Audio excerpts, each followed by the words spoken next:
Okay, we're live. Yep. All right. Hey everybody, Standing for Truth is having a bit of problems at the moment, technical problems, but he'll be with us very shortly. And yeah, I'll just hand it over to you, Matt. Yeah, this is an after show basically for the debate.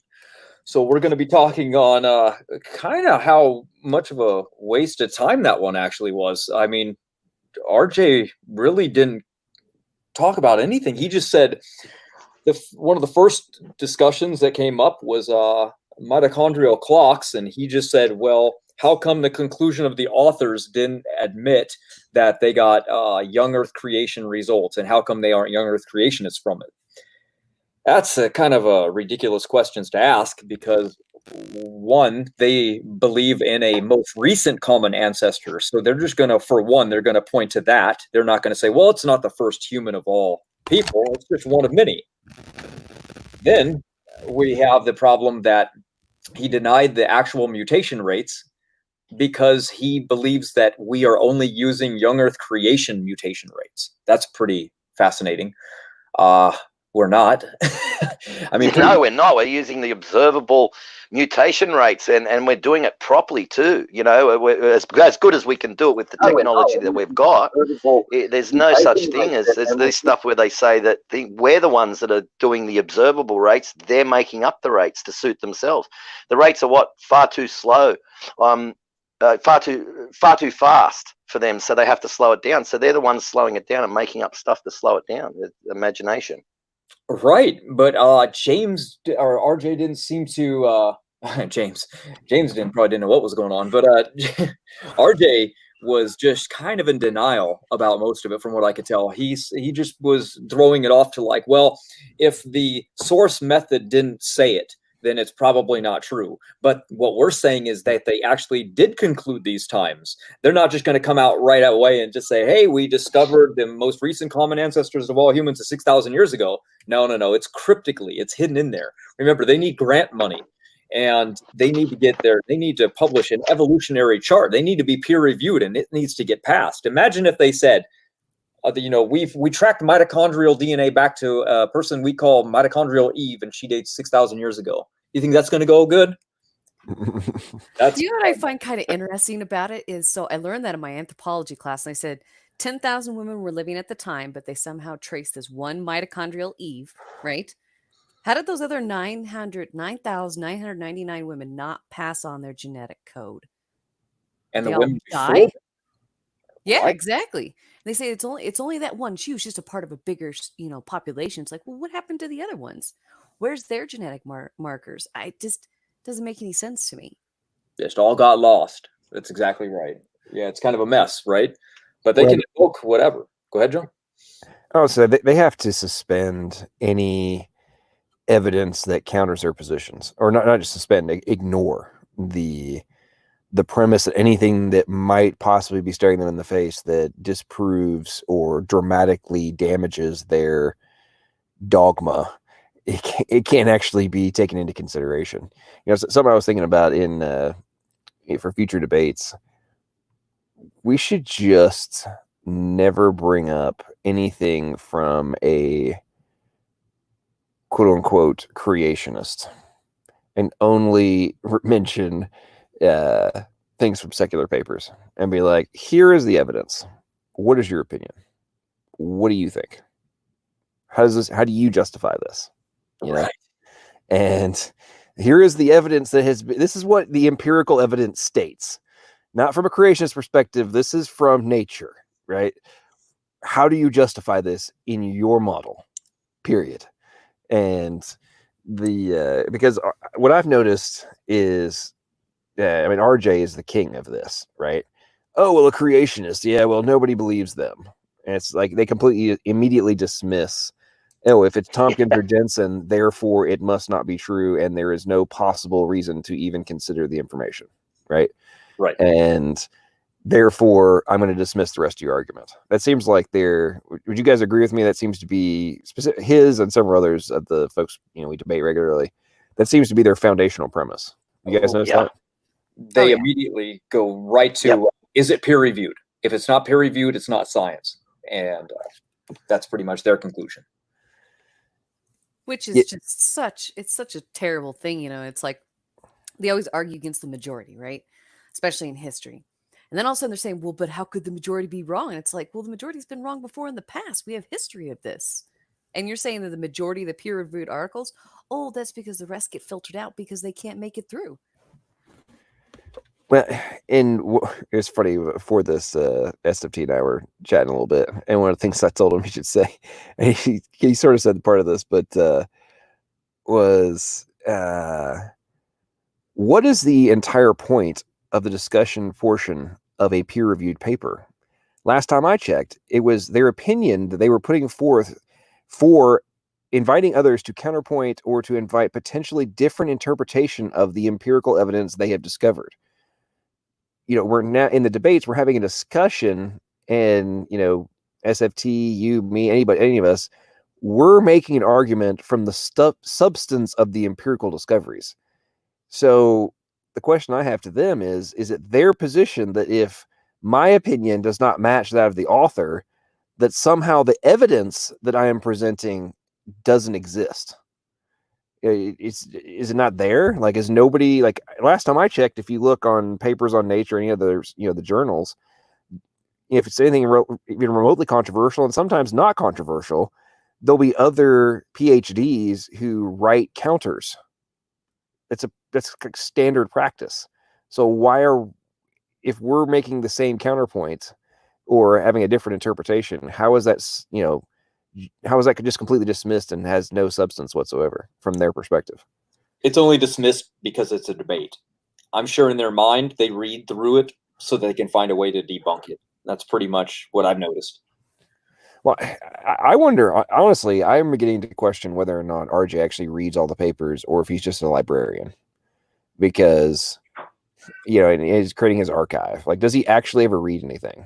Because in my debates with him and other ones that I've watched, he doesn't really respond with any level of substance to points. He just tries to counter and say, what's your source? I don't think they agree with you, and I'll have to fact check.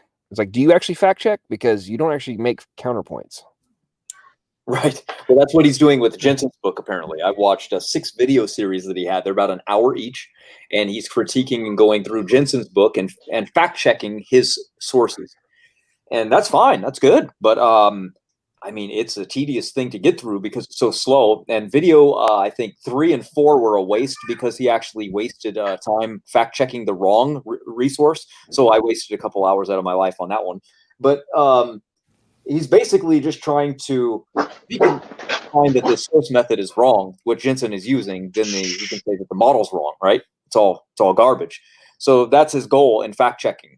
Now, the thing is we're doing the same thing. We're taking the mutation rate that's peer-reviewed and published, and that's that we know is accurate, right? We're actually looking at these things and we're seeing, okay, they're always fast.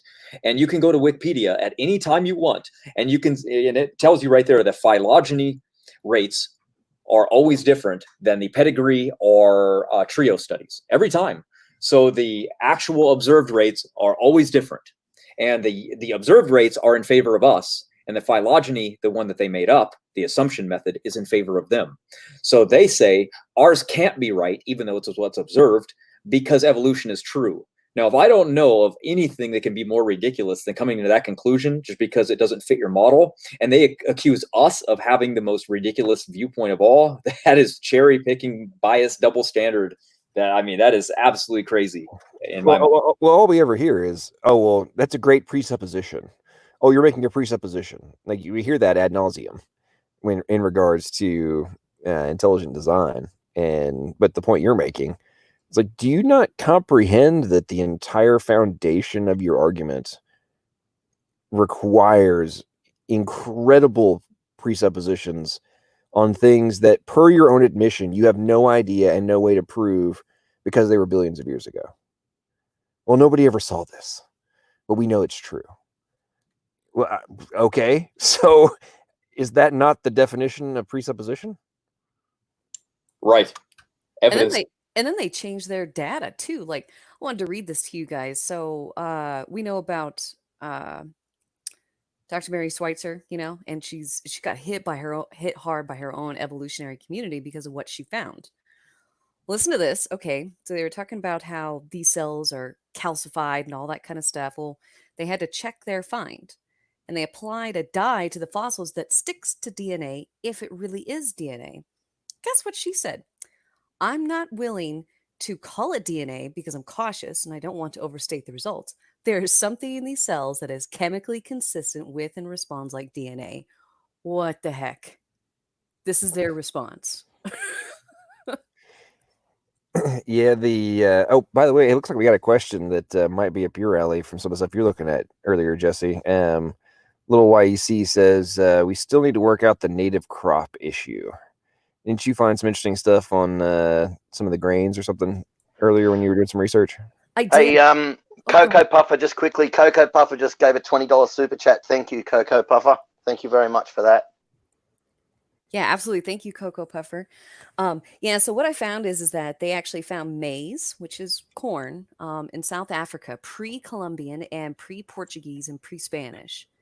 And they have some new research suggesting that Africans were actually in South America prior than the Native Americans who came across the land bridge. They're also got these other island hopping theories about how they came over on like really crude boats. They went from island to island to island because they found a site in southern Chile, anthropologists say, is older than the northern sites. So the traditional view of them coming from the very, very North America all the way down and populating is being challenged. And now they don't really know how to fix this because they can't have the type of boat building skills to be able to come from the west to the east, or say from Africa, to the west. So they have to come up with all these theories. And it's a big mess, but yet they found maize in southern Africa. Pre-Columbian. Interesting. Matt, didn't a while back, didn't I see you mention something about them finding something in like Hebrew on a stone tablet somewhere in North America that was supposedly pretty old, or pre-Europeans? Matt must have had to step away for a minute. So, something else I've thought about, how they found like palm trees in Antarctica? Mm-hmm. If Antarctica was not covered in ice, then you have an entirely different, like the distance. You got to go by boat to get to land. You got to get from at least southern hemisphere across over to South America. Takes on an entirely different dynamic. Yeah, well, and also just the foods that they had in the old and the new world. We don't know how much information Noah gave to the descendants. So then when they were spread at the Tower of Babel, what happens? They're not able to go to their neighbor and say, hey, hand me some seeds from the maize and whatever. They can't even speak to each other. So they're stuck in people groups. But they were also taught how to identify food. And they actually even talk about that in secular classes, how the Native Americans found poisonous food versus non-poisonous food. How did they know to do that? They were taught that. Right. Well, and I think something else that, obviously is completely dismissed in the evolutionary worldview is that humans, 10,000 years ago, or even from the 10,000, 50,000 year perspective, the humans have every indication of being every bit as intellectually smart as we are now. It's we act like, oh, they were monkey men and ape men, and we were just dumb. It's like, yeah, well, they might, just because they don't necessarily have the same technologies we have, doesn't mean that they didn't have the same ability to think and to recognize things and do experiments to find what works and what doesn't work. It's and then to me, when you really think about the brain power required when you don't have all of our technologies, you actually have to have a lot of brain power just to be able to survive. And I wager that there's been many studies on this. If 99% of modern humans were suddenly without technology, we would die very quickly. I mean, that's just a fact. Well, and RJ was just trying to deflect him down a path that doesn't actually make any sense. I'm trying to ask him how many people groups came out of it.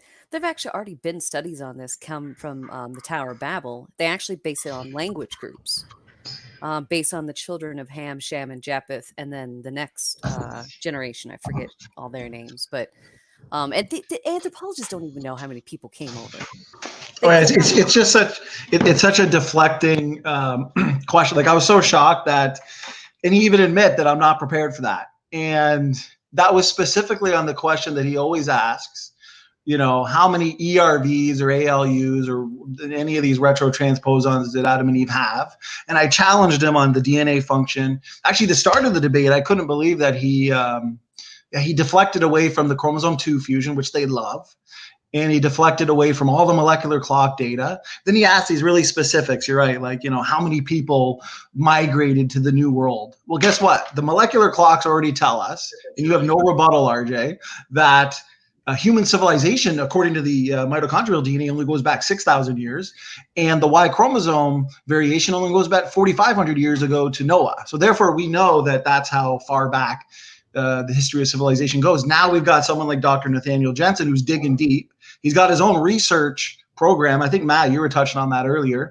He's had like 2 or 3 technical papers out about these exact questions that RJ was asking, as well as like a 12-part series. Matt, I think you were talking about that. So those are the little details. But what's funny is those are direct predictions that Jensen is looking at right in the DNA. He's looking at these genetic signatures that shouldn't be there if deep time evolution was true. Because remember, the last 4,000 to 6,000 years, according to the evolution, that's nothing. That's nothing compared to their timeline.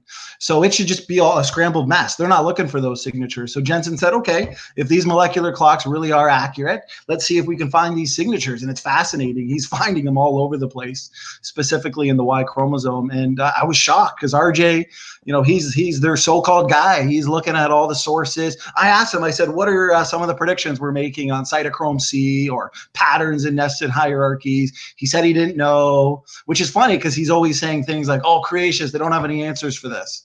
Yeah, we do.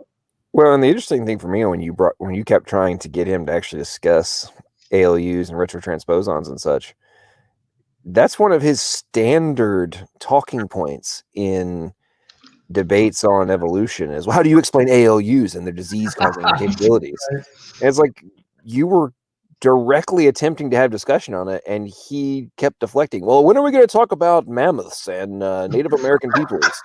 I mean, it's like, do you want to have the discussion or not have the discussion? I mean, apparently from all of your previous debates, you've acted like you're an expert on this, and it completely eviscerates anything to do with the ID model. So, why are you not willing to talk about them now? I'm just curious here. I thought that was going to be a much harder debate than it was. He's fun to talk to, but I think David might have did a better job. Yeah, like he's the one that loves to bring up these ALUs. And I challenged him. I said, I can't remember. I asked a few questions, and he actually said, I'm not prepared for that, which they always rip on Hovind for. So maybe we should just make a new musical. I'm not prepared for that RJ Downard style. But he just wouldn't answer any of these questions and anything direct. He would say, oh, Erica told me you were going to ask me for a paper that shows a non-functional ALU going from non-functional to functional. I said, oh, great. Okay, what answer did she tell you to give me? And he had no answer. So I'm guessing there's no paper out there then. Hey, John, after how many debates have we had where we asked the evolutionists that question? So I'm guessing it just doesn't exist. It's all philosophy then. Yeah. Well, I think the context of, evolution is nothing more than historical science rather than actual real science. I mean, you're attempting to extrapolate a conclusion rather than actually using direct real-time observable evidence for your conclusions. Right. Spot on. And to me, when you really think about it from that perspective and look at what their arguments are through that prism, it's congratulations on having an extraordinary imagination in how you are reaching your conclusions when the empirical real-time observable data and discoveries are contradicting you at every point. I mean, because SFT, you and I have talked about this, offline, of how when you really boil it down, their extrapolations for our existence via undirected mutation are literally reverse engineering through hypothetical scenarios. Oh, well, if this happened and this happened and this happened and this happened, then this is what the previous one must have looked like or must have been from a genetic perspective. Right. Yeah. And it's like, no, we actually don't have any of that evidence. We don't know what that is, other than your hypothetical analysis of what would have had to have happened in order for this to be the case. It's like the Ventura paper I was talking about with the so-called ape-specific satellite DNA that should be seen. If there really was a fusion that was associated with apes, there could have been a fusion, at some point during the bottleneck, maybe at the flood, that was human-specific. Because of that lack of satellite DNA, and he wasn't aware of, he didn't know how to answer it. So I told him how they explain it in the paper and just other evolutionists, for example. And it's like, it was lost over the millions of years. Like you said, John, it's all hypothetical. So the next question should always be for the evolutionist, well, what testable predictions can you make? And it's funny because RJ being one of their hard hitters, they're always talking about how evolutionists are the ones that make predictions and all creations can say is God did it.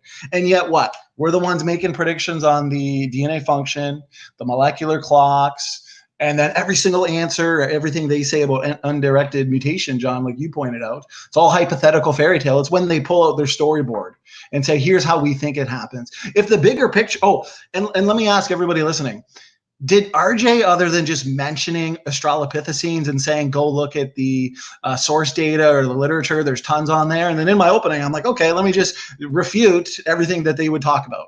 So, pseudogenes, ERVs, ALUs, chromosome 2, whatever.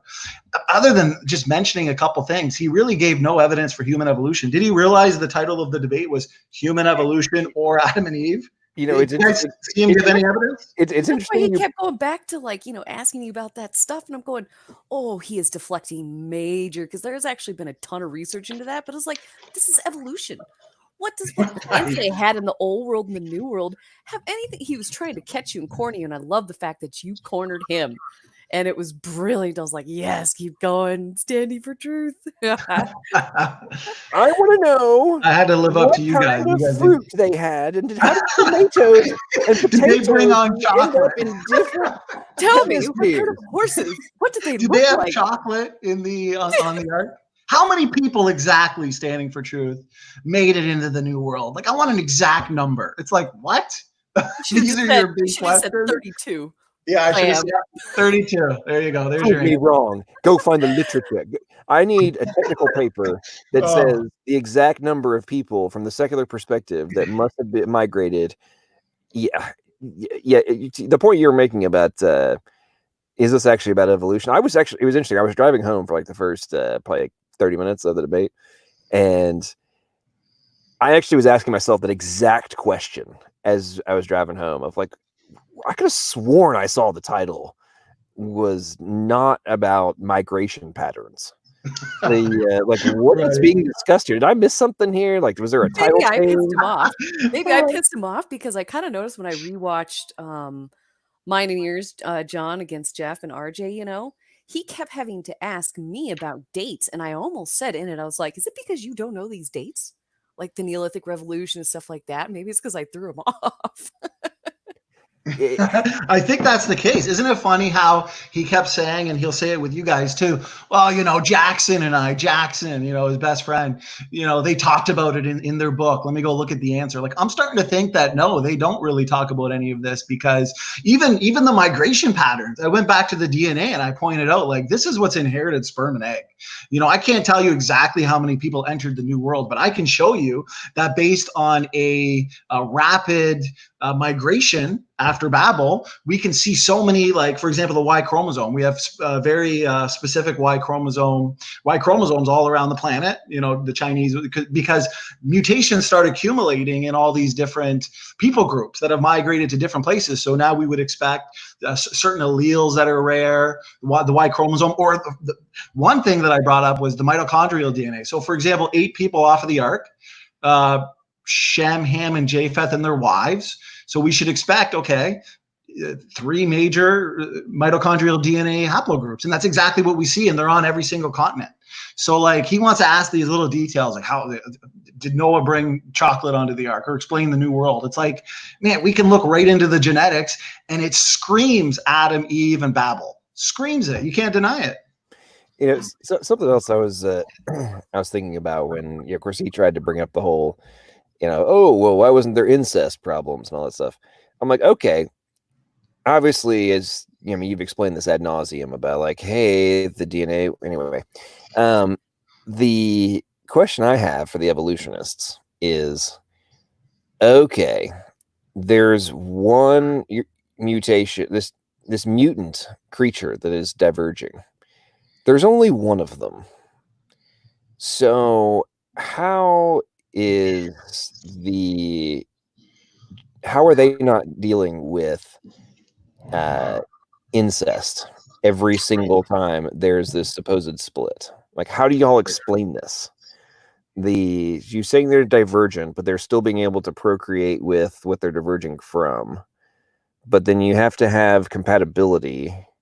But then they go off and then they're, per their own arguments about speciation being at proof of macroevolution. Oh, now this little group of birds over here is no longer mating with the ones they they originally came from. How are you not having, if this is true, how are you not having dramatic incest issues every single time what you're claiming to be evolution or macroevolution occurs? Does that make sense? That's brilliant, actually. Yeah, go ahead, Jesse. It is well, and remember, they're the ones that say they had all these bottlenecks of 2 to 10,000 to explain all the diversity. And like for us, we have a bottleneck at creation with 2 people, a bottleneck at the flood, and I guess a bottleneck at Babel. Both were one generation, and they were followed by exponential and rapid population growth. So there's going to be very little information loss in regards to like allelic diversity, for example. The inbreeding would be minimal, and of course we looked at genetic entropy, so it's not even a problem to us anyways. But their bottlenecks, right? And I hope this makes sense. Their bottlenecks, let's say they're out of Africa bottleneck, for example, 70,000 years ago. That reduced the population to some say 2,000. I debated a biologist on T-Jump's channel. He said, yeah, probably 2,000 for hundreds, maybe thousands of generations. This between 2 to 10,000 people, as John was talking about, they were inbreeding, incest for all of these generations and all, just accumulating all these deleterious mutations. Then all of a sudden, this highly degenerated population of 10,000, a few left out of Africa, and here we go, they dominate the planet. Like, they tell us we have an incest problem. No, they're the ones with the incest problem. Well, and they don't want to believe that, we were created genetically perfect. And so therefore, after we sinned, that's when, whatever the term is, God actually, what does he say? It's in Leviticus, right? When you can't marry a close relative. You're right. Yeah, great point. Yeah, it's because God knew that we would hit a certain point where we would start to get, dramatic effects from incest. And of course, they don't want to believe that, but, yeah. We do have it, and we can show it genetically too. That's such a good point, Jesse, because that's it's funny you mentioned that, because that's when Moses instituted that law. Because from creation up to that point, if God created Adam and Eve perfect, as we know, then there wouldn't be any inbreeding problem, because inbreeding reveals the hidden reservoir of genetic mistakes. There wouldn't be any genetic mistakes at all to be revealed. But by the time you get to Leviticus, you're right. Now there are, there's been mutations accumulated, and then what do you see? Moses puts it in law that incest is illegal. So, well, something else you have to think about too is the, what were the negative mutations that were occurring at the time, right? So something I thought I've contemplated in this context is, the degeneration of the Earth's magnetic field, right? So what is it? It is the number one shield against the number one cause of mutation, right? Right. Cosmic radiation, right? So we know beyond doubt, because just in the last century, it's declined significantly, that the Earth's magnetic field used to be a lot stronger. So if that was the case, then we're having less mutation, native mutations, right? So just that fact, that's one additional variable, right, that could have protected against that, as well as obviously longer life and all those kinds of things. But I find it very interesting. This is a sidebar conversation on terms of like the deep time argument. I mean, they're having to come up with extraordinarily creative ways to explain the decay of the Earth's magnetic field, because if the Earth really is as old as they claim, then we shouldn't have a magnetic field at all. Right. Yeah, I think they'll say it flips with no real evidence. Yeah, actually, what they'll say is that there's an internal dynamo. It actually does flip. It has flipped many times during the flood. Sorry. Yeah, exactly. Yeah, exactly. That's different. So it flipped. The poles flip during the flood. Right. Yeah. But they're saying when those poles flip 25,000 years ago, or whatever their current thing is that it mixes that dynamo system, so therefore it recharges the magnetic field. That's what they say.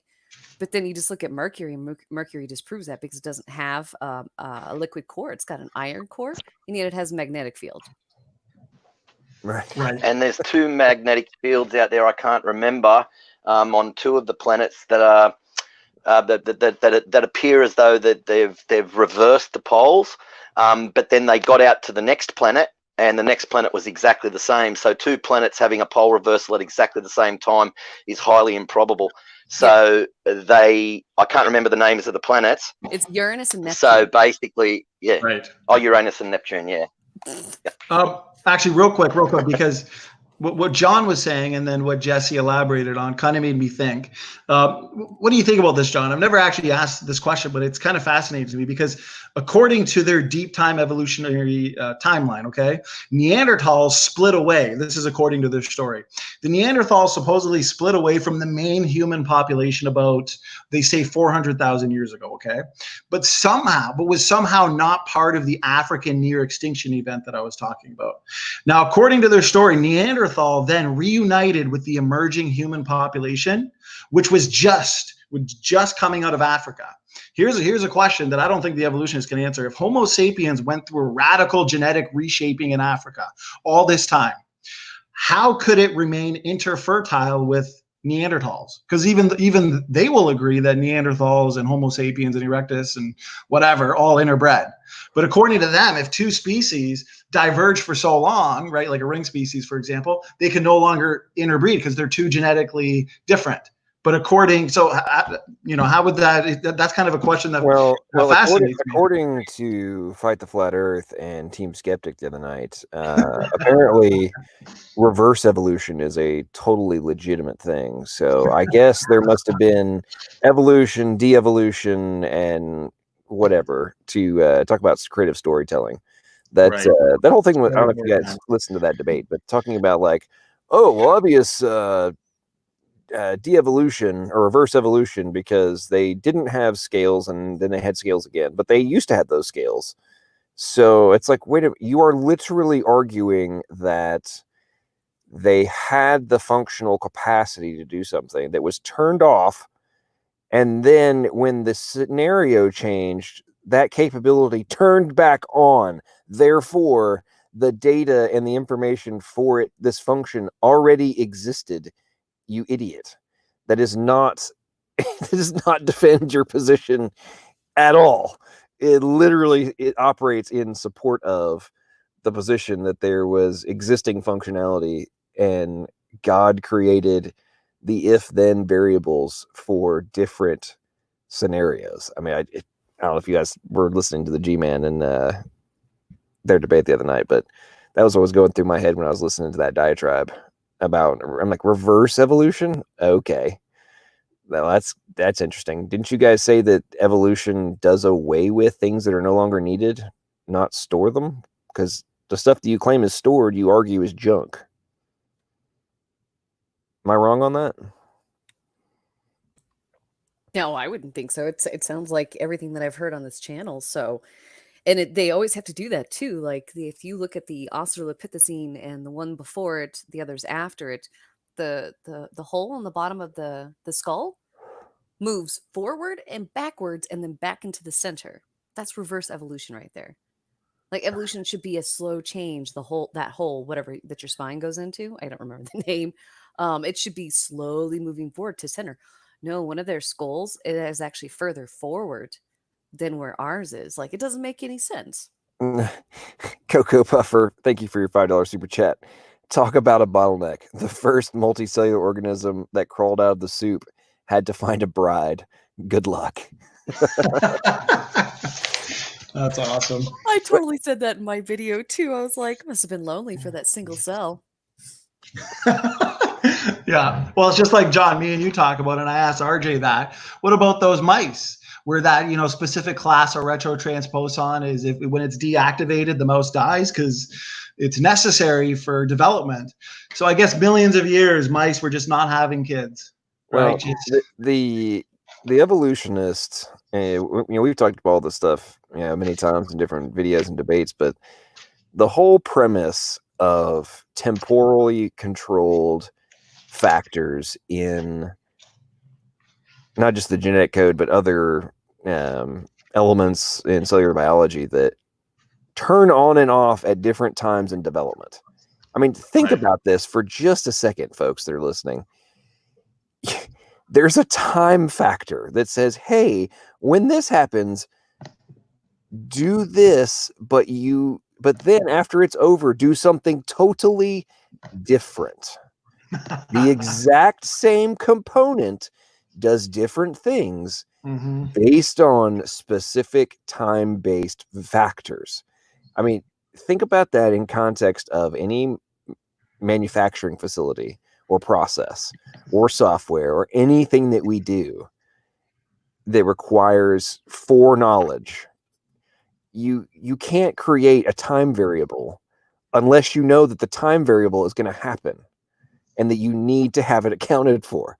I mean, I don't understand how you can come to the conclusion that somehow those kinds of requirements can be accounted for by undirected, uncontrolled chance process. I mean, it can't be. Well, here's another question. You know what? So I got a question for you guys. All right, so they claim that okay, so we go from the single cell, right? And then all of a sudden it's making plankton. How come plankton hasn't evolved in 3.5 billion years? Why do we still have plankton today? Good question. Good question. It doesn't actually make any sense. Okay, so what the evolutionists will say, oh, well, the selective pressures in the environment didn't give it any reason to evolve for whatever millions of years. Like, what ridiculous. Well, we were talking about this the other night in the context of going from from water-based to land-based. What is, if you're in the ocean zipping around, what is the possible, I mean, I know the whole lake deal and they were flopping around and stuff, but I just cannot wrap my head around why would it ever be the reasonable move to go from the water to the land? Like, you're literally suffocating. And why? Yeah, there's absolutely no purpose. And then also, why did plankton start making air? How would it know to do that? There has to be some kind of, front-loaded information about, where this stuff comes from, like why do women have breast milk? And why do some animals not have breast milk? And those questions are so fascinating, Jesse. And somebody like RJ, if you asked him those questions, he won't answer them. He'll deflect. These tough questions, like I asked him redundant mechanisms, for example, DNA repair. How does evolution evolve something that is, we know redundancy is short-term, or long-term. That requires forward thinking. No answer. He won't have any answers to your question. Well, in my first debate with RJ, and this question, in my opinion, is one of the single biggest, I don't know how you can explain this, factors, is per their own timeline, photosynthesis is one of the original components, right, of the biological timeline. I'm like, okay, well, now with what we know about photosynthesis, it requires control of quantum state in order for it to function. And I mean, you're alternating the quantum state of not the entire leaf, on the cellular level, components inside of the cell are altering their quantum state in order for energy to pass through. What does that mean, quantum state? Can you just define that, please? Okay, so there's a variety of factors of it, but basically it is going back. Short version is it's basically going back into a superposition state rather than or components of it are, so that there isn't a direct course that it has to go. It doesn't have to go from A to B. It can go through A, B, C, D, E, and F all at the same time to find the most efficient route to transfer the energy that it's capturing from the photons over to the battery that's inside the storage capacity that's inside of the cells they have. And we're trying to accomplish this. We are accomplishing this with quantum computers, pulling off the exact same thing. We're altering the quantum state so that all these processes can be happening simultaneously, because there is no linear, it's no longer linear requirements. And what's mind-bending about this is up until I think it was like 2011, like this concept of, hey, well, it must be how photosynthesis being so efficient is, this has to be what's happening. But nah, that couldn't possibly be it, because the only way we've been able to pull off the same type of quantum alteration is as basically at near absolute zero. And it was the premise of this happening in quantum biology was dismissed by basically all of the theoretical physicists and quantum mechanics physicists and such, because that's not even a possibility. We can only be done at absolute zero. There must be something else going on. Well, then a few different biologists kind of ignored them and were able to basically prove, yes, this is what occurs. So going back to the evolutionary timeline, something that is quantum technology, we're talking about quantum level tech, is what is one of the fundamental components of the existence of life on this planet. To me, when you think about, all these components that are being able to alter the quantum state in order for photosynthesis to occur, and the information which enables this is housed in the genetic code, which per their own admission somehow evolved, you are claiming that quantum tech evolved by itself. And to me, I don't think anybody with a straight face could possibly walk up to any person who's working in quantum computing now and ask them the question, do you think this computer and the requirements in order for it to exist could ever happen by chance? I think they would probably laugh at you, because we can barely hold the quantum state for milliseconds before it collapses. And plants are doing this every day, zillions of times a day, in order for photosynthesis to occur. And as the point you were making, oxygen and all those other kind of things to happen. Same with the algae that use photosynthesis. I mean, to me, it's kind of a mind bender when you really go down the rabbit hole into the quantum mechanics world of those types of functions that are fundamental for life to exist. So I got another question for you. So I've noticed over the years, last like 20 years or so, how much the evolutionary narrative has changed. And I learned this just recently in a geography class, that they're saying now that 70% of our air comes from plankton. Is this true? Because we've got a lot of plants on our earth, and we also got a lot of trees. And I forget what the percentage is of what trees make up in our oxygen, but it used to be that it was plants in their evolutionary timeline. Now it's plankton. Have you read anything on this? I have, and I don't doubt it.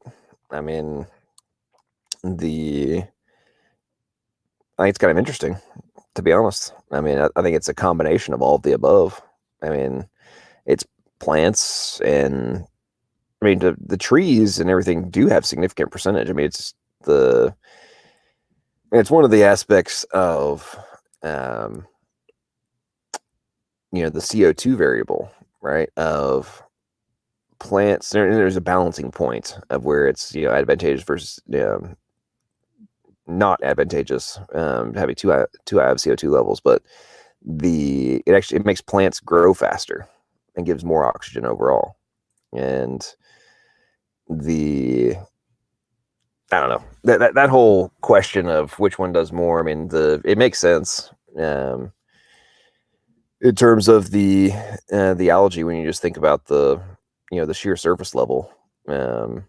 Yeah, I think something humans really take for granted is like last study I saw was that humans only occupy about somewhere between like 2.8 and 3.1% of the land surface area of the planet.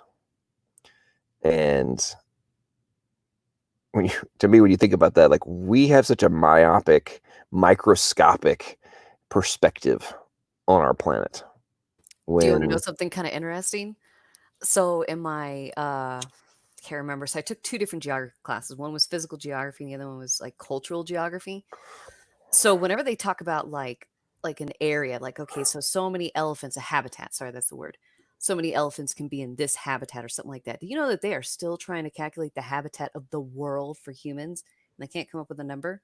And yet we have, what, 7.6 billion people in the world? And they still can't come up with a habitat. They've been trying to, because there's this huge, notion of like a lot of end of the world movies and disease and all that kind of stuff. Well, they're trying to figure out if they can predict it based on the habitat of the world for humans, and they can't even come up with a number. That doesn't surprise me in the slightest. I mean, like I was looking at, China's I think 1.3 billion right now, and so I was looking at like where like the surface area that the majority of their that 1.3 billion people live, and it was something ridiculous. Like it was like the square mileage of I think Alabama. It houses the majority of their 1.3 billion people. But the overall surface area of China is it's not quite as big, but it's pretty close to the United States.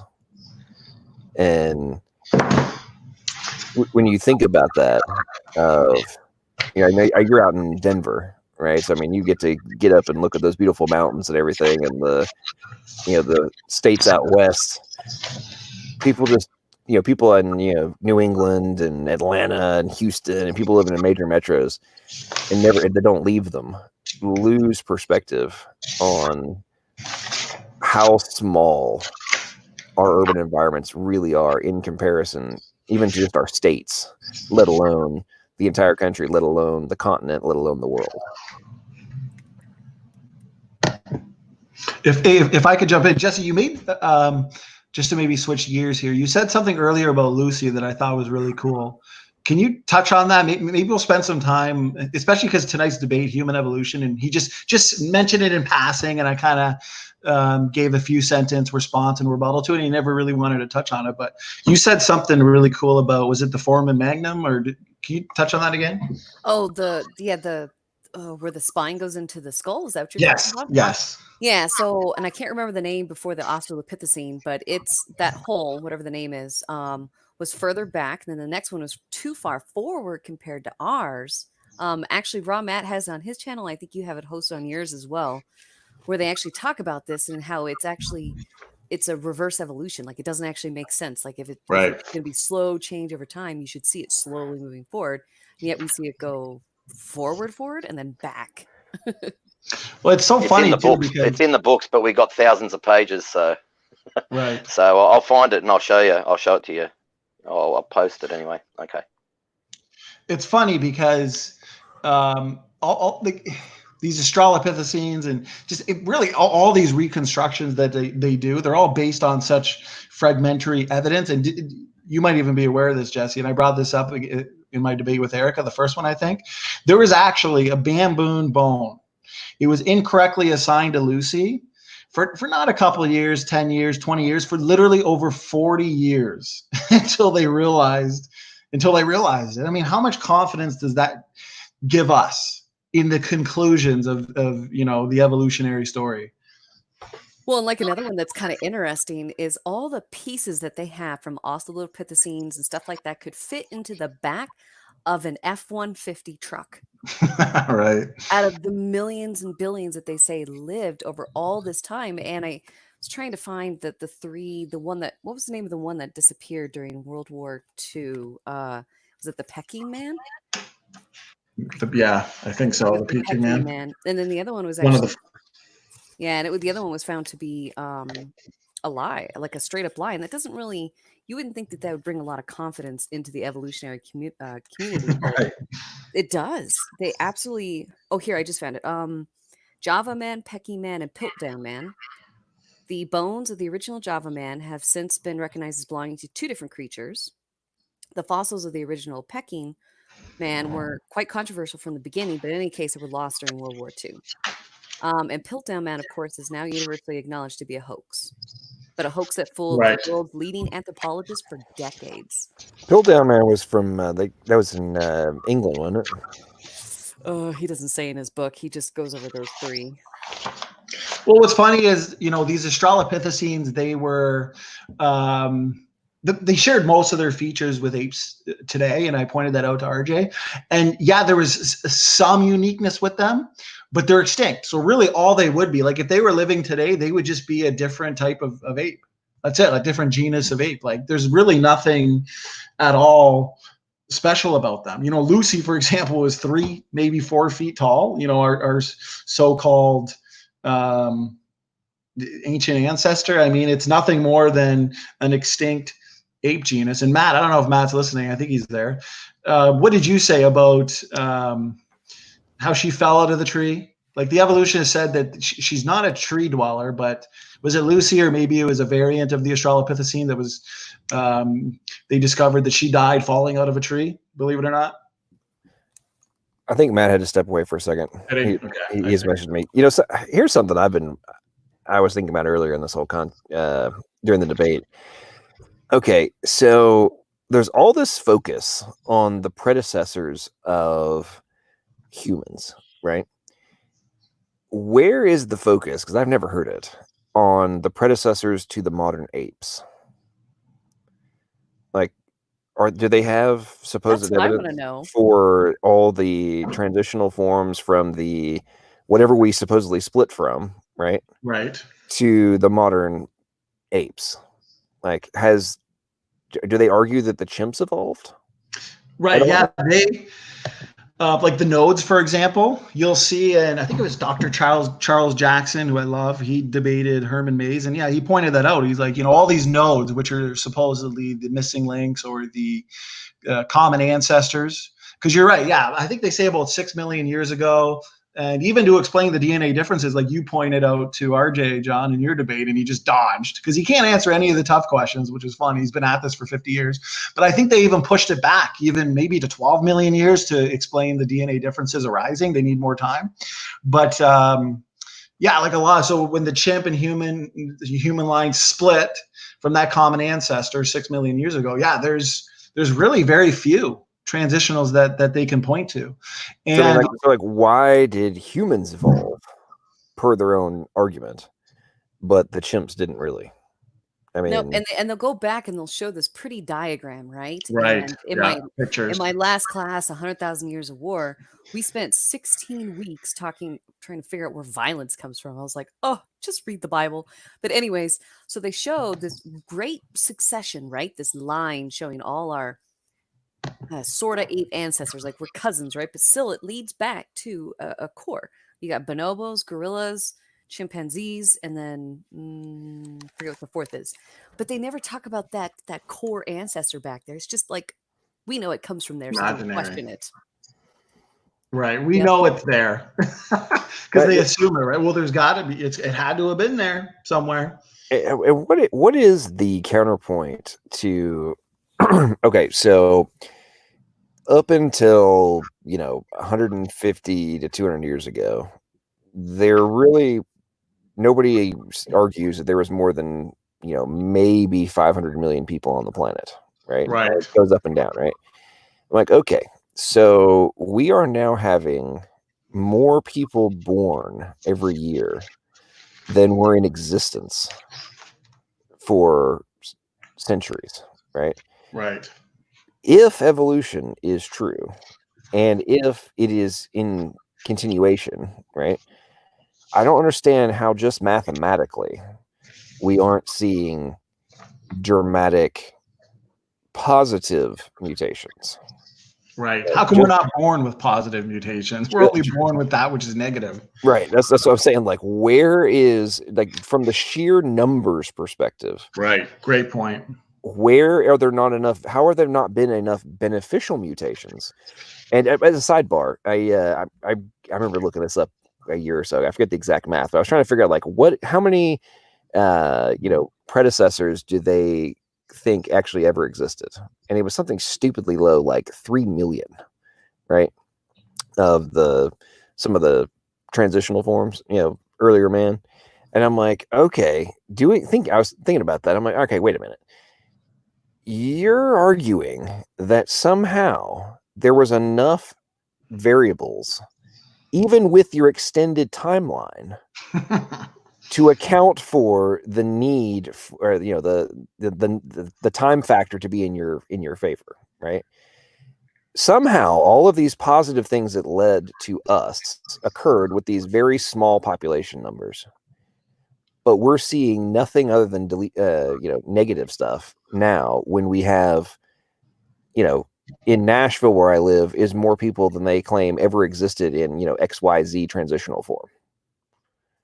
Right. I mean, how does this math make sense? It doesn't. It doesn't. Yeah, it's great. It's a great point. It's like there should be, with the amount of people on the planet today, there should just be beneficial birth anomalies going on. These beneficial mutations should be popping up everywhere. But literally, and you've experienced it, John, I've had 2-3 hour debates alone on just arguing over one so-called beneficial mutation. That's not, deleterious, because a lot of the ones they point to, they're reductive. Sickle cell anemia, whatever. We know most of them actually are now better understood as epigenetic. So, they struggle to give you one or two. What's funny is if you wanted to you can concede. You can say, you know what, for sake of argument, have that one or two, have 10 beneficial mutations that are truly beneficial. Those are not going to counterbalance the enormous numbers of deleterious mutations that are just pouring into the population. And if you think about it, if we accumulate 100 new mutations per person per generation, we have over 7 billion people on the planet today. That's over 700 billion new mutations, most of them deleterious, entering the human population today. There's no evolutionist that can honestly tell themselves or tell us that humans getting better. Like, give me a break. Well, in like the last century, we've had, and correct me if I'm wrong, but in the last century, we've actually had a boom of genetic diseases like we've never seen before. And I was actually talking with Raw Matt about one of them. It's called cystic fibrosis. And I'm not exactly sure how long cystic fibrosis has been around, but it's actually kind of nicknamed the X-Men gene. They might have changed that nickname. But back 50, 60 years ago, these children would die within 6 weeks of birth, if not several weeks. And in about the 80s and the 90s, they could push these kids with modern medical technology to about 18. But my friend actually died from it. And for him to even make 18, graduate high school, he was in like the 20 percentile. And then by the time he got to college, he was in the 10 percentile and graduated college. He hit 30 years old and he was in the 5th percentile of this disease. And that disease, it rejects your lungs. It creates a mucus where he actually needed a lung transplant. He had 2 massive heart attacks. His nails were oddly curved. He had no hearing practically. His eyesight was very poor. How is that beneficial? Like, nothing about it is beneficial. In fact, it's so bad it was rejecting the organs in his own body. That's terrible. Yeah, I was thinking, but when we were talking about the genetic issue, I was thinking about autism. I mean, the spike in autism just in the last decade has been very significant. Like I remember in high school, I remember hearing like it was 1 in 150 kids were born with autism. Now it's down to 1 in 59. And I just pulled up some info. So in the 60s, autism was 0.5 per thousand for autism. Now it's 15 to 17 per thousand from the 60s till now. I mean, you just think about that. Of how are we getting better? Right. I mean, you're using cystic fibrosis. I'm talking about autism. I mean, the same thing applies to so many other issues. And the fact that these things are discounted so abruptly by the evolutionists, I mean, I understand why, because if they admit these things are happening, then it completely decimates their entire argument that genetic decay is not happening. I mean, if they admit that it's true, then they can't account for the timeline. Like, we shouldn't exist. I mean, SFT, you've made that argument many times in your debates of like, if this is happening, how can we even be 100,000 years old, let alone millions? Yeah, and I do feel bad for people who actually come to that conclusion, who say work in some of these industries, like biology, microbiology, and stuff like that, because they are actually sympathetic, quite a few of them, but they can't say anything because they'll be completely ostracized by their own community. And I find that so sad. That's not science anymore. And that makes me so upset because it's like they want truth, they want knowledge, and yet they're actually suppressing anything outside of that. Well, it's why, the things we're talking about now is why there is starting to be some pushback, not necessarily, against evolution directly, but against the entire concept of junk DNA, specifically in the medical research portion of genetics. I mean, the papers that you can read, and I've mentioned this in my in debates before, it was January 17th of this year, it was the largest conjoined publication of papers specifically on genetic research into cancer, and that ever happened on the same day. They were all published, and I remember reading through them, and there were multiple, these are different authors, there were multiple portions of their papers where they quite literally said things such as, it is time to stop referring to this as, non-coding regions and such as junk DNA.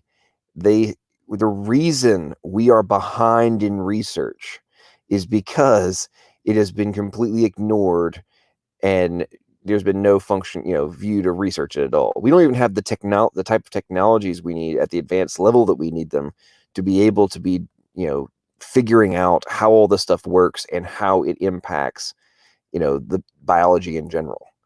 And when you're talking about researchers saying things, I mean, one even said, it is time to redefine, if not eliminate, the term junk DNA. Do you think maybe they'll eventually go to vestigial organs too? I know I like to bring that up, but it just cracked me up in the 80s, and actually started in the 60s, how much they wanted to cut people's tonsils out, because they thought it was a vestigial organ. And it's like, they're literally, basically messing up their own medical fields, their own scientific fields, because they will not accept any data outside of evolution. They have to have it somehow. And it's actually stunting all of these areas. So that's great that they're finally starting to say that, we need to do away the term of junk DNA. And I'm so glad they started the Human Genome Project. What did they start that in 1997 or something like that? And it's been going on for 20 years, and all they found is that all of our DNA has a function. And it's like a stack of dominoes. You remove one, or however the analogy works, and it causes an entire system failure. Well, and the cascade effect is just starting to be truly recognized on not only on the coding portions, but the non-coding regions as well. This error doesn't just mess up this little one section. It actually has a massive cascade effect, and not always in a purely linear fashion, which they thought, it's only going to affect this thing that might be downstream from it. Well, now with what they're discovering in structural biology is, wait, hang on. Turns out that this actually affects things in other areas that we thought were not even remotely associated with, this specific physical region of the genome or even this chromosome. And that's one of the things that I find very interesting in relation to, and back on my tangent earlier about the temporal factors, and as well as the structural components. It's like, this one has to be here, and this one has to be over here, and this one's got to be over here. but they all have to be able to be pulled into connection point right now at this specific moment with all these other different factors in order for function number one to work. And to me, that just completely eviscerates the premise that this can all happen slowly and in a linear fashion, when the only way the linear component works is if you've got other factors brought into the equation that aren't there unless they're physically moved into that location. Yep, and all they have is basically just storytelling on how all of this works. But I would also like to say that what RJ did tonight was this is what evolutionists do. They're very good at deflecting. And I thought Standing for Truth did such a good job by keeping him cornered, kind of like what Kent Hovind does with, just admit it, you're related to a rock. They're like, no, you don't understand evolution. It's right here. I got the biology textbook. It's right there. It says you came from a rock. Just admit it, right? And I thought that was such a great example of not, because we just have this tendency as just humans in general, and without having a lot of debate experience, we do tend to get pulled down rabbit holes. And it is very tough to try to stay on the subject because, it can literally, progress into all kinds of stuff. But Standing for Truth did such a good job keeping on the subject that the moderator actually had to get them off the subject. Well, I just thought that was great. Yeah, it's interesting, and just for fun, because we're talking to RJ, RJ's favorite thing to say when you call him out on things like coming from rocks is, oh, there we go again with another origins or bust. And it's like, yeah, dude, we are going down the rabbit hole of origins or bust, because you don't even want to question the ultimate origin. Like, you think that is somehow not relevant to the overall argument that is being made in all of these, all the different contexts of, and the ramifications of, what is being put forth. I mean, we're discussing our very existence. I do not understand how that origin doesn't have relevancy to you. Like, it's anyway. I don't want to go off on a long-winded tangent about that stuff, but I find it just extraordinarily fascinating how the most aggressive atheists, evolutionists, et cetera, don't want to have that conversation. I mean, I know why, because it's an unanswerable one for them, and forces them to, truly question their belief system. But I don't know, that people dismiss it so candidly is, to me, speaks to their unwillingness to actually ask themselves the ultimate question, which is, if it is not reasonable for me to exist without an intelligent agent, is it reasonable for me to believe there is no God? And that is the question everybody wants to avoid if they do not seek the truth. Yep, and that's because of, how indoctrinated they become, and also that affects education because they're not learning logic. They're not learning to see things from multiple different views and to debate.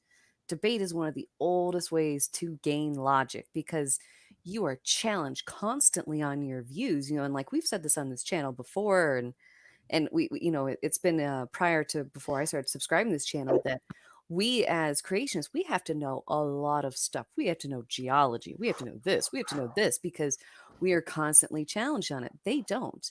And you notice how, it gets stunted in that area. And like you said, John, it's that same way, like they don't want to go down that road because they know they can't answer the question.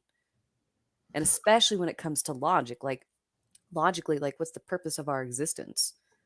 Like that right there could literally just answer if God exists or not. Like we had to have a cause, right? Well, why did they develop lungs? Why did we develop a conscience? Like there has to be a cause, and they don't want to answer those questions because then they have to answer to their own morality. They have to answer to, that chemicals bouncing around in their body can actually have morals and logic and thinking about something that happened a week ago and looking up at the stars and stuff like that, like they wouldn't be able to have that with just chemical reactions coming from a primordial soup, whatever, 3 billion years ago. Yeah, I may have mentioned this before on the channel, but if I have, I apologize to people that listen on a regular basis, but the older I get, the more I have come to the conclusion that one of the primary reasons modern humans just tend to ignore and not even want to consider the concepts that we're talking about right now is a large portion of it is directly caused by the urbanization of humanity. And when you are constantly surrounded by what I like to call the concrete jungle in, a big city, your proximity and the inability to ignore the power of what we see in creation becomes easier, because you're only seeing things that are created by humans, right? For the most part, we're driving on roads, we're in a car, we're in our house, you're in your office, you're in the grocery store, you're back at home, you're watching TV. You're not out actually witnessing and being forced to contemplate, how did all this stuff that I'm looking at happen? And you can just I lived in the forest for 3 years, and while I was in the forest, and no one probably won't believe this, I could look up, and just from the feel of the weather, the smell, the feel of the air, the smell of the air, I could say it was raining in 30 seconds, and it would rain in 30 seconds. I could say it's going to rain in 5 minutes, it'd rain in exactly 5 minutes. I knew that every single sound, every single leaf snap, twig snap, every animal that made every single sound. When I first moved out there, I didn't know what anything was, but you become in tune with nature, and you start to really, and you do. And the first thing you notice, like what you're saying is true, John, because the first thing you notice when you do get out into a very quiet place after you've lived in a big city like Sydney for a long time, is that you don't realize how noisy it is inside your head. I mean, like, everybody just thinks thoughts normally, right? But in the city, you've got all this noise around you, and that when you get out into the bush, it sounds like your thoughts are screaming inside your head. It took me 6 months to get used to it. So, but you tend to contemplate more and think about things more when you're like that, and not, like you said. Well, and that's why with our debate with RJ, I wanted to show pictures, because I think people forget how big, stuff was in the past, or like even just showing pictures of the earth, right? Because I think, I'm not sure what you would call it, but like, living in a city, people forget what's on the outside. They don't even look up to the sky anymore. Yep. I remember when I was in Iraq and laying on the back of my truck and just looking at the sky, and I was like, whoa, God, how many stars were out there, because there's no civilization out there whatsoever, hardly, and there's so few towns that there's very little pollution and all that kind of stuff, and they were just brilliant. Mm-hmm. And you forget that sometimes, and that's why I think it's great to show pictures like that, to show that, like the Empire State Building. Like, there's this guy that does a really good one on, if the earth were the size of a golf ball. He explains how big some of these stars are that God made. Like, take your golf ball, go to the Empire State Building, and I think that's like the size of Betelgeuse, which is one of the largest stars that they found, Mm-hmm. Because I think our perspective gets thrown off, because we just see our sun all the time, like, oh, no big deal, but we forget how big it is. One of the, how as you grow up, you occasionally have those moments of profound realization at different stages of your life. And I'll never forget, I was probably, I might have been 7 or 8. And so I spent the first 18 years of my life over in England, in East Anglia, an area called the Fens. It's a bunch of flat farmland. There's a military base out there, but my backyard literally butted up to a farmer's field.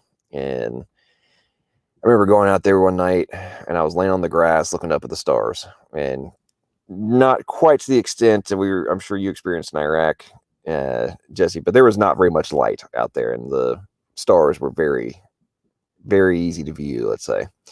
And I remember laying there, 7, 8 years old, looking up at them, and I had this profound realization of the microscopic speck that I was in relation to the universe at large. but that I had the ability to be aware of it. That even though I was this little speck of carbon, I could think and appreciate and, have awareness. And that moment has stuck with me over the years. And every once in a while I think about it, of just, especially, looking back on it from what I know now about really how small I am. I didn't have that knowledge back then, but I had the realization. And the second one I had, not second one, a major one in terms of nature. I was out on taking a ferry across the English Channel, and stuttered, went out on the deck in the middle of the night, and there was the northern lights were going on, and out in the middle of nowhere on a boat looking at the northern lights. And it was another one of those profound moments of just awe and wonder, and just like, wow, this is stunning. And when I think back to some of those moments, and like how much more profound those moments of realization were, but also how much more amazing the things that we have the opportunity to view in nature are than anything that humans have ever conceived and ever thought of. And things that we put on these gigantic pedestals are a joke compared to what we view, things that have been created and made possible by the divine hand of our Creator. Absolutely. And just seeing all those intricacies too. And like, even just inside our own bodies, like I remember seeing these images of, it was 6 days after the split of cells, like when we're basically still a little tiny embryo. And yet that first initial split, they had it super, whatever it's called, like magnified or whatever, on the tip of a needle. And it's just that right there. We forget even about sometimes the smallest parts, I mean, think about how amazing it is how a baby is, created in the womb of any animal. Like, I thought this was pretty cool. I was reading an article about design that we can see just throughout nature. Like a baby giraffe has its hoofs covered in fur. And it drops 3 feet to the ground when it's born, because the mama giraffe is not going to lay down to have the baby, and it can run within an hour of its life and outrun its predators. Like, amazing, And there's just such these like little tiny intricacies that I think that they miss. And when it comes to evolution, they don't want to see it, because then they'd have to be accountable to God. They'd have to admit it, and then they'd have to be accountable. And the whole movement of Charles Darwin and those early atheist fathers of this religion, I mean, their whole goal was to get Moses out of schools, the teaching of Moses. And that was actually stated in the early mid 1700s, and so they have an agenda to get all of it out and not to look at God's creation. It's kind of weird. Isn't that kind of a reversal? Because back in the day, several thousand years ago, they worshipped the creation over the Creator. And now it's worshiping nothing, because they think they came from nothing. It is an interesting dichotomy when you actually consider it. I mean, I've made this argument many times, but the concept of your fundamental belief system is that there is no ultimate purpose for your existence. I mean, that is what it ultimately boils down to if you follow the atheist model and evolution, obviously as an extension of it. But if you notice how RJ kept going back to, did God create what did he say, mistakes, when he was grilling Standing for Truth? He kept trying to go back to that. And it's like, that's because you are angry with God at a particular reason, and Standing for Truth is not going to let you corner him on that. And he just kept, because they've all got their reason for hating God for whatever reason it is, and that's what they're going to do. Yeah, the second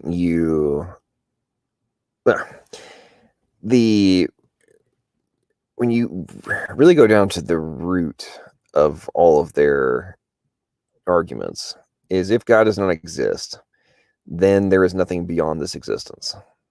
Therefore, I can do whatever I want, because there is no ramification, because after I die, there is nothing else.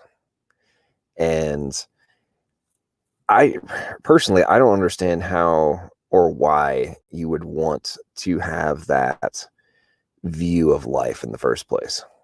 Like, even if you didn't truly believe that in a particular God or whatever, and I think this is partially a rise to the whole spiritualism wave that we're seeing coming through, is that I think some people are recognizing that, yeah, the premise that there is no point to my life beyond the fact that I exist, that's pretty depressing worldview. Might be why we have high suicide rates too.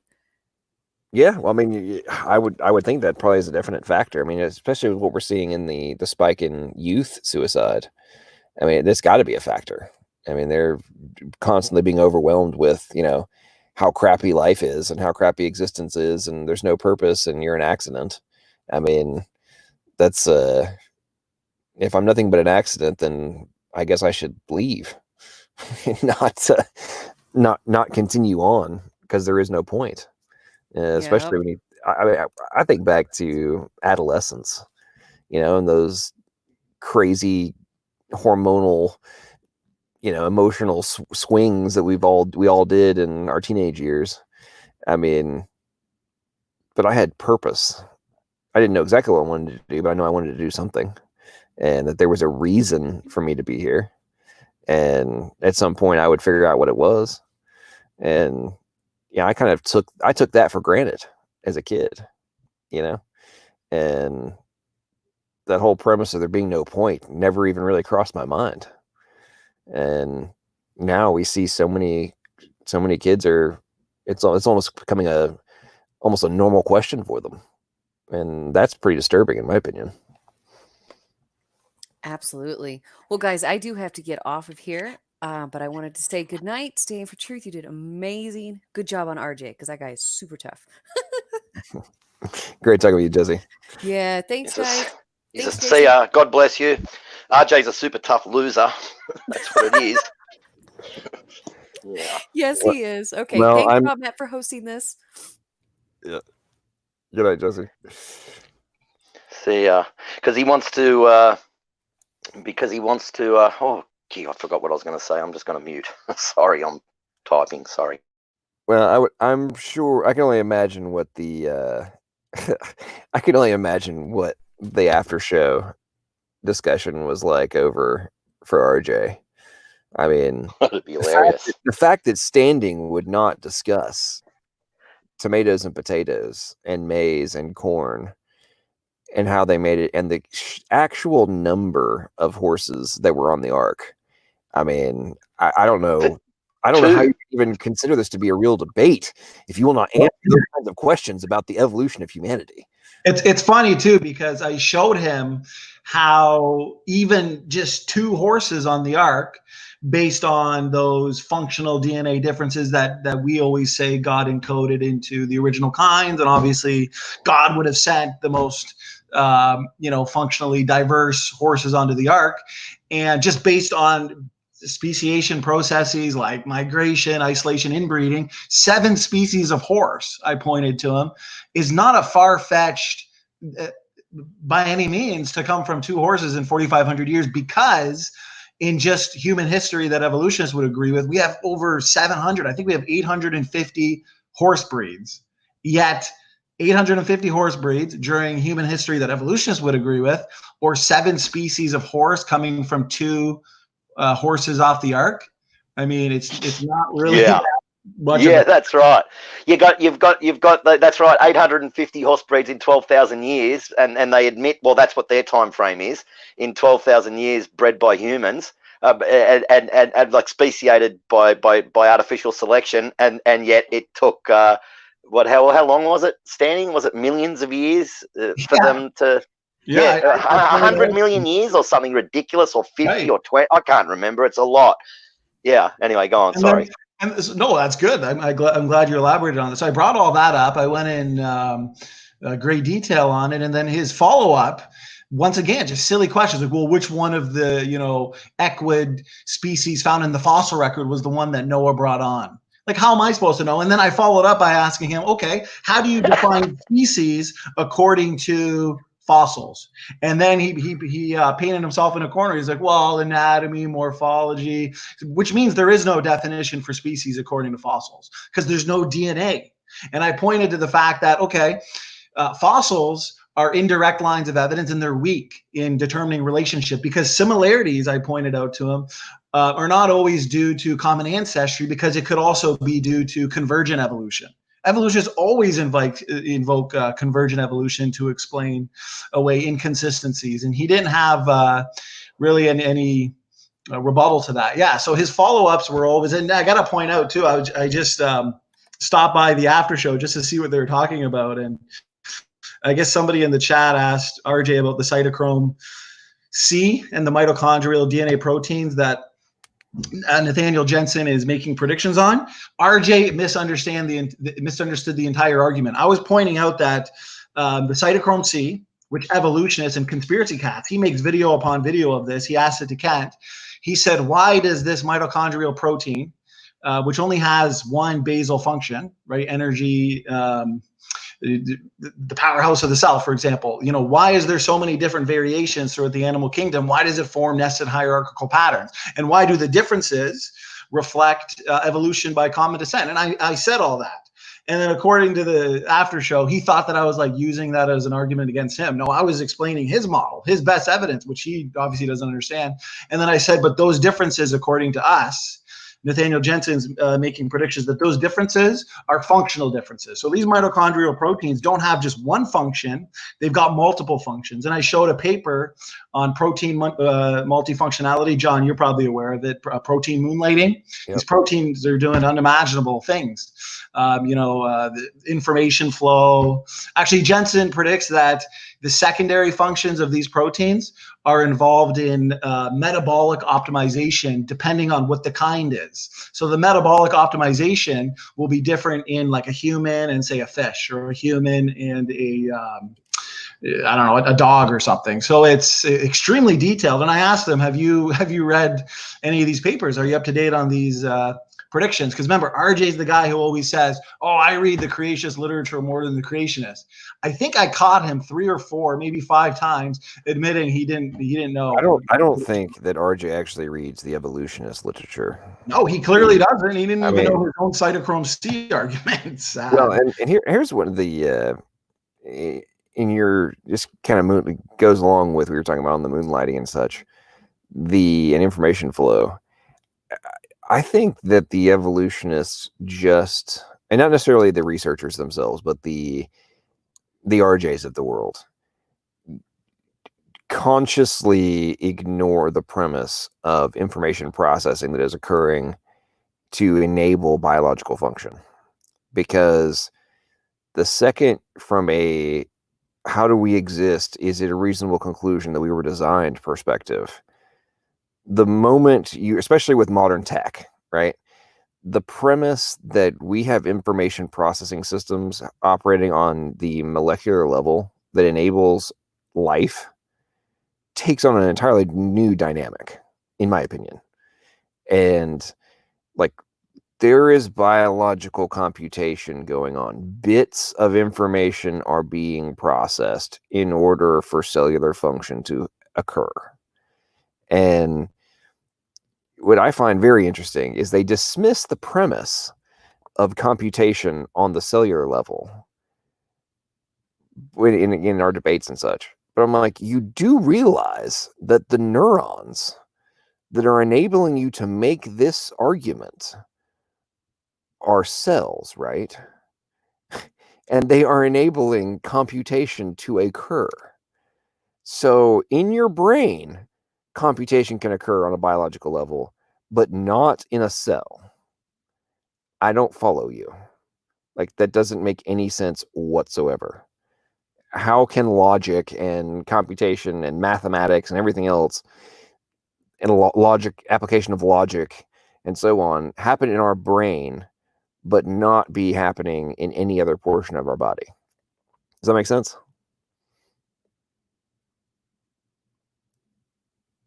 Are you there, Standing? He might have. He missed us anyway, but He might have dropped out. Jason, did that make sense what I was saying there? Well, I'm not really up on genetics and that, but yeah, man. I mean, as far as I can tell, yeah, what you said made sense. But sorry, mate. No, it's okay, man. I go off. This is a tangent I love. I mean, it really gets to me. When go for it, man. When sounds Sal good what you're saying. When Sal was showing, the logic gates that they're discovering that are inside of proteins, and the evolutionist clings to the premise of deterministic chemistry and cascades and all this kind of stuff. It's like, yeah, okay, cool. There's logic gates inside of things that are the result of those supposedly, deterministic chemistry cascade effects that are being able to dynamically process information. That doesn't sound very accidental to me. And it also dramatically, in my opinion, showcases the requirement for an intelligent agent coming into, as a how this could all occur. To be creating microcomputers, micro technology information processors. And one of my side curiosities is getting into like the DNA computers that were the biggest tech companies on the planet are trying to build, and they're nowhere close, per their own admission, they are nowhere close to what they see occurring in biology. And we're not even able to come close to recreating simple components that enable life. And yet they want to argue that the entirety of it could have occurred through undirected chance process. I mean, to me, that just, you're going out on a crazy line of illogical thought if you want to conclude that there's no factors required that know what the heck the outcome needs to be. Then I just don't see any. With the abiogenesis is just one that they'll never be able to get around it. They'll never be able to get around it ever. But I forgot what I was going to say. Oh, sorry, I'm feeling a bit nauseous at the moment. I'm feeling a bit sick. Oh, that's all right. The abiogenesis, component of all this deal. People ask, the question of, if we do pull it off, would it alter your belief in God? And I'm like, no, and I'm willing to take that bet because it takes an intelligent designer to make life in a lab. Well, of course. Well, even beyond that, I agree with you what you just said 100%. I mean, yes, if we pull it off, then yeah, it was required, serious brain power. But the probability of them pulling it off even if they were doing it and trying to do it in a completely, hey, we're removing the chance component from the equation, we're just going to try and do this, right? I don't think they would be able to pull that off, even if they were actively trying to recreate it and not have any chance be associated with it, uncontrolled process. If everything they did was controlled, I don't think they could pull it off. And which is why I say I'm willing to take that bet. You know what? It's let's go. If there's ever been a sure bet, I'll take it. I'll gamble. I'll gamble with you. I've been some of the crazy things I've done in my life. I like to be an educated gambler. I'm not afraid of risk if I think I get a good chance to win. And in this one, I don't think the odds of winning that bet, there's literally nothing that has ever existed that is a more sure bet than no, humans will not recreate life. Oh yeah. Yeah. I also like the there's one thing I just want to throw into this video just quickly. And I throw this into most videos, but it's an hour in, so, and I say it a lot, but at least I just want to get it on this video. Well, we know genetic entropy is true because when we go back and look at ancient DNA, first of all, most of the Neanderthal and Denisovan skulls are not fossilized. I mean, they're only partially fossilized. So they've been sitting in the ground for 200,000 years, and they've only partially fossilized, and they've still got DNA in them. Also, when they'll say, well, fossilization happens slowly. Well, that's not true, because I've got a paper here that I'll post in the chat. I'll find it and I'll post it in the chat. It shows that it's an evolutionist that wrote this paper. It shows that he is holding a fish that's fossilized, and all of even the structures inside of the cells had fossilized. Now, for that thing to fossilize, that fish, for all the eyes, the organs, the cells, the scales, everything, the flesh, all to fossilize, it would have had to. He worked it out. He got fish and left them on the bench till they rotted and whatever. And he worked out that it would have had to have fossilized in probably about anywhere from 3 to 6 hours or something. Wow. So, if you've got a fish fossilizing like that in 3 to 6 hours, then how come you've got Denisovan and Neanderthals all over the world that are only partially fossilized? Right.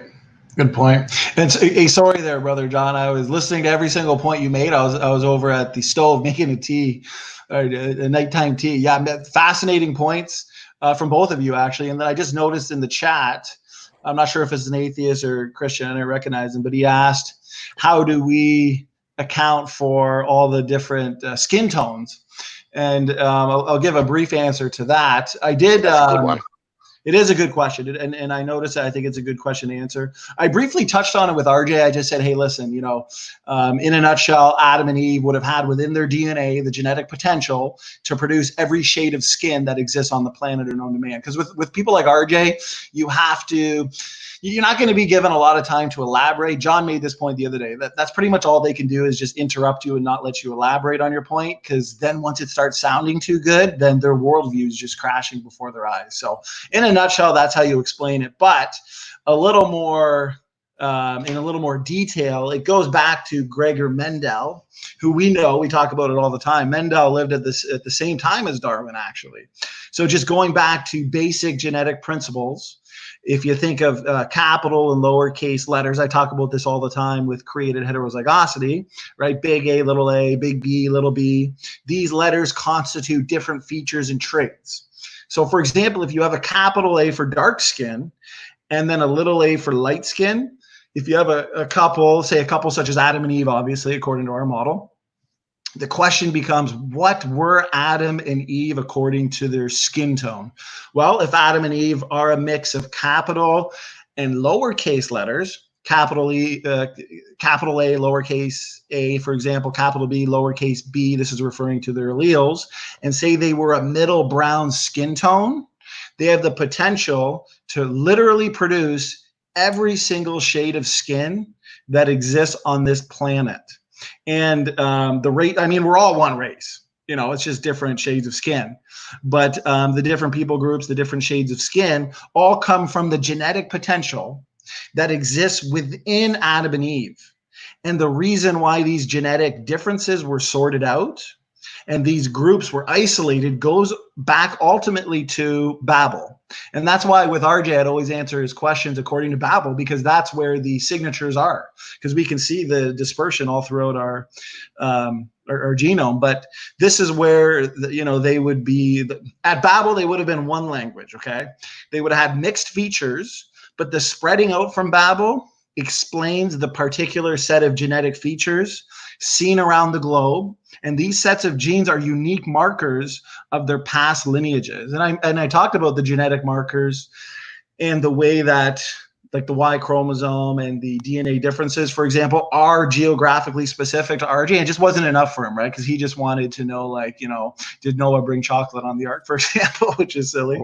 But this is how we would explain it. But most importantly, it's the geographical specifics of the features, of the alleles, of the Y chromosome. God, dispersed the people groups according to the male lineages, and we see, geographically specific Y chromosomes. Yeah, so I wanted to give a detailed answer on that, because that is a good question, and you'll never get enough time in a debate with someone like RJ to expound with that much detail. But a lot of people think that that's like, oh, how do they explain that? Oh, it just goes back to basic genetics.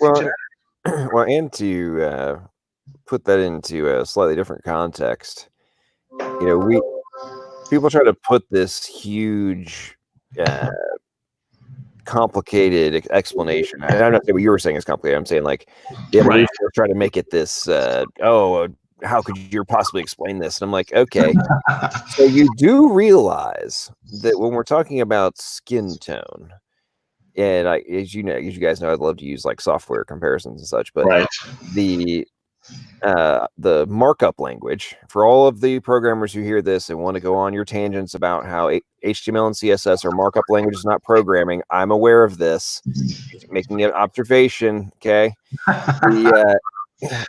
The skin tone change is like going into a CSS file, and changing the hex code on this particular CSS class from this color to that color. It is not that complicated to do. Right. Brilliant. Well, point. you've got white people, really white people. Well, they're not really white, but low melanin color. Let's just say white people. White people have got low. Oh, dang it! I forgot what I was going to say. Sorry. This is why I don't debate. I'll let you go. Sorry, Stan. Well, I mean, to extrapolate what you were talking about on melanin, this is why I use the CSS comparison, right? So the skin color change is based on how much melanin your body's producing. It's like, this is not that complicated. I mean, well, let me rephrase that. Actually, it's extraordinarily complicated from the requirements on the cellular level, but in terms of the actual expression of it, it's more melanin, less melanin. I mean, there's additional variables to that than that, but that's what I was going to say. Right? Sorry. No, go ahead, Jason.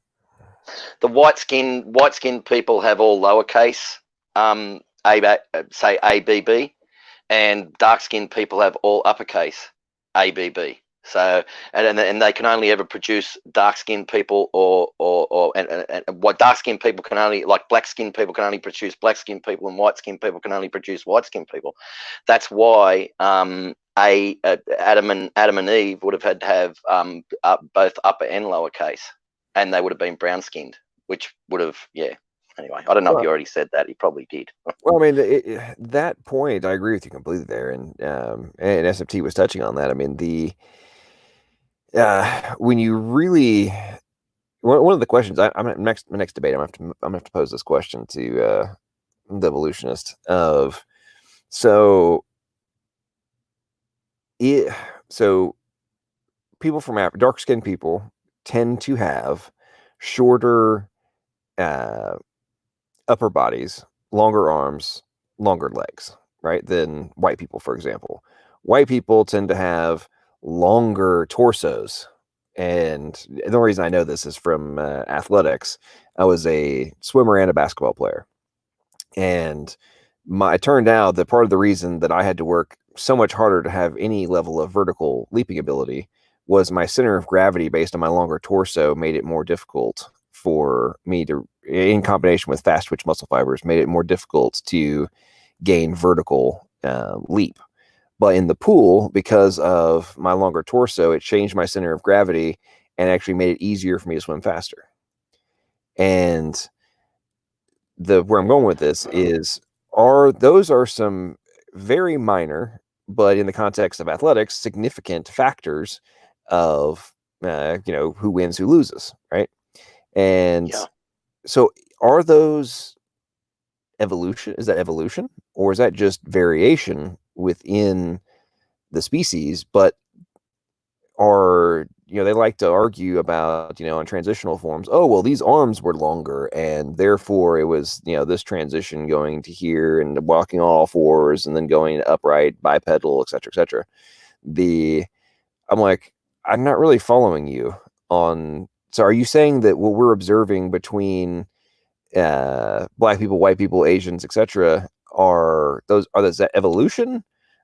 Are we turning into different species?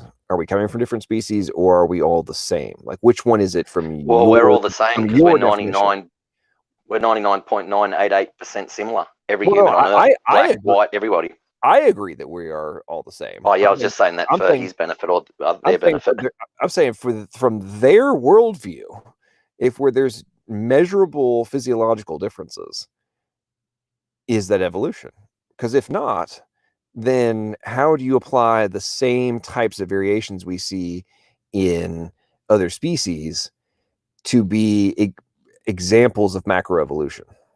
You know, they love to use the finches and the bigger beaks and smaller beaks and all that stuff as supposed proof of macroevolution. But I can make the exact same argument with the black guy can jump higher than me because he has better fast twitch muscle fibers and a different center of gravity, like a slightly altered center of gravity based on having a shorter, on average, having a shorter torso than a white guy. Like, how is it any different in terms of supposed proof of evolution? Or is it just different capacities that were programmed into us and the ability for those different slight variations to occur in creating the diversity of what God designed versus them all being the occurrence of undirected process? Yeah, it's pretty much impossible. There's no way anything's gonna form itself ever in a million years. It's just too complicated. There's too many steps. It's like we've said this before, but it's like there's 40,000 different lipids in the skin, in the membrane of a single cell, of a yeast cell that they've discovered.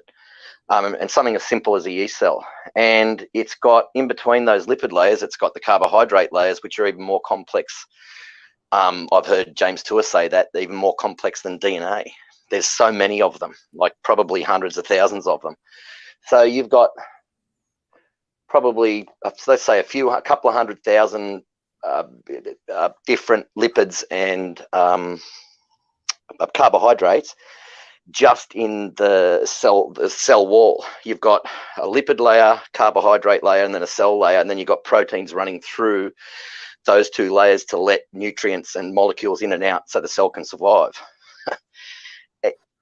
Just the skin alone on the cell says it can never happen. Just the skin.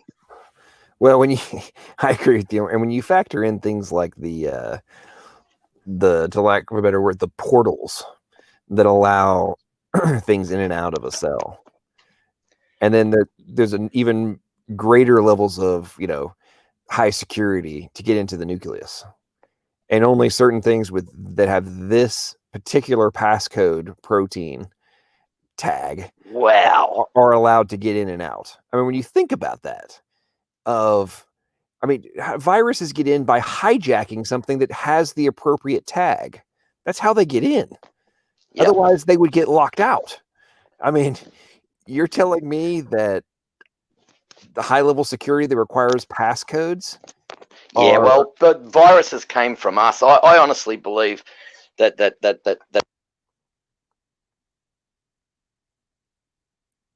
Hey, James, we lost you there. I agree with you on the viruses being naturally occurring and then having alterations and such. But like I said, from the just basic premise and consideration, when you truly contemplate something as, in comparison to other things, relatively simple as, hey, there's a portal that opens and closes. I mean, just think about that for a second. There's a doorway, actually a bunch of them, that you have to have the equivalent of your security badge in order to get in and out of. I mean, I doubt there is a human alive who would ever walk up to, that's what I was saying. That's why they can get in, I believe. That's why they get these keys, is because they came from the animals and the people's genomes that they, anyway, that's just a weak theory. There's no papers to back that up. There's no, I just want to let everybody know that I haven't got any papers to back that up. That's just a theory of mine. No, I mean, I think it's got credence, because when you look at how, the process by which they, these things occur, even the negatives have, or what we view as negative in a lot of context, still has a technology component to it. And the unavoidable ones, especially, I think about this in the context of Darwin and the early researchers into evolution of, prior to them knowing the things that we know now. I honestly wonder if we could go back in time and show some of those early researchers the things that we know now. Oh, they become Christian overnight. They become creationists overnight. I agree, because I mean the every one of them.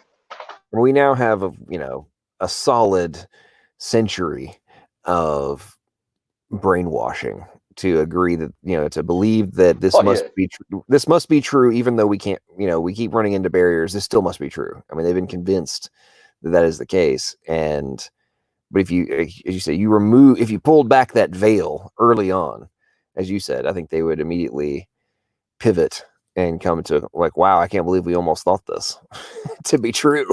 I think I used to run Christians down. I used to go and join in and attack Christians and run them down about all this stuff. And then when I learn about it, how embarrassed do you think I was? And then I see atheists and people, they learn about this stuff and they just sit there and they say, oh, that happened by accident. Like Neff always says, they'll look at a pile of compost in someone's garden and say that's designed, but then they'll look at an elephant or a giraffe and say that's an accident. Yeah, I love that analogy. Yeah, it's a good one. Yeah, so I was thinking about this in the context of the materialist viewpoint of how everything is ultimately material. And I was driving around earlier today and I saw a sign that said homes from the 300s, 300 and the letter S. Now, James, what do you think from the 300s meant in relation to homes from the 300s? What do you think that meant? What did he say? No, I'm asking. I'm asking you. Like, what do you think if you saw a sign that said "homes from the 300s," 300 letter S? What do you think that meant? Oh, I'd say from the year 300, maybe. No, this is a sign outside of a new neighborhood. Oh, okay, 300 homes. I don't know. Well, okay. There's a dollar sign, 300 letter S. What is? Okay, yeah. Okay, yeah, okay. So obviously it means homes from the 300,000s, right? Like it's going to cost you $300,000 and up, right? Yes. And the strict materialists. No, it's okay. I had it in my head. I got to see it. I didn't describe it right. I should have put the dollar sign in there. It would have made immediate sense. Everybody's looking, thinking how thick I am in the chat now. Now, if I said dollar sign, you'd have gotten it immediately. The point I'm making is that the strict materialist claims that there is nothing that is immaterial, right? And they even claim that, meaning is still material. I'm like, okay, well, let's think about this for a second. The dollar sign, 300 and the letter S, unless you have prior knowledge and intelligence, obviously, but unless you have prior knowledge of what the implication and the semantic meaning of those numbers and letters mean, right? You would never know that means $300,000 and up, because the other zeros. Oh, you got me. I actually got it right. Wow. Unless the other zeros were there, you can't make the argument that they were materially in place. Yeah, they weren't there. No, it was 300. So what is it? $300 and up? No. Immediately, yeah. Even though it doesn't say 300,000, it's not 300 letter K, right? Yeah, so it's obvious. 300K, okay, you might be able to make that argument, but 300, no, the zeros aren't there. There is no other symbol that implies that it's 300,000. It requires foreknowledge of mathematics and just general, there's no way the freaking house is going to cost $300, right? That's right. So there is no material representation of the semantic meaning of that information. Yeah. And for me anyway, when you think about it, the forethought. When you think about it in that perspective, planning. Yeah. That 300,000 meaning and interpretation is completely immaterial, because the material for me to make that inference didn't exist. I had to have foreknowledge of it. in order to make the computation to conclude that was what it actually meant. And so when you think about that, I'm like, okay, strict materialists. I have just removed such a simple thing as, that stupid sign and not actually having all of the numbers.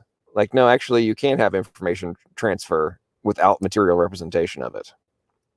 And when you think about that in the context of the information that's inside of our bodies, and then the temporal variables I was talking about earlier in terms of different aspects of the genetic code and proteins and how they operate and all these different things based on time factors, that premise of the immaterial transfer of information in order to affect an outcome, computational outcome, takes on a not a different perspective, but an obvious perspective, in my opinion, of, wow, that there's no ifs, ands, or buts about it. That had to have required foreknowledge in order for these outcomes to occur, because you have to know and have the ability to interpret the semantic meaning of the information.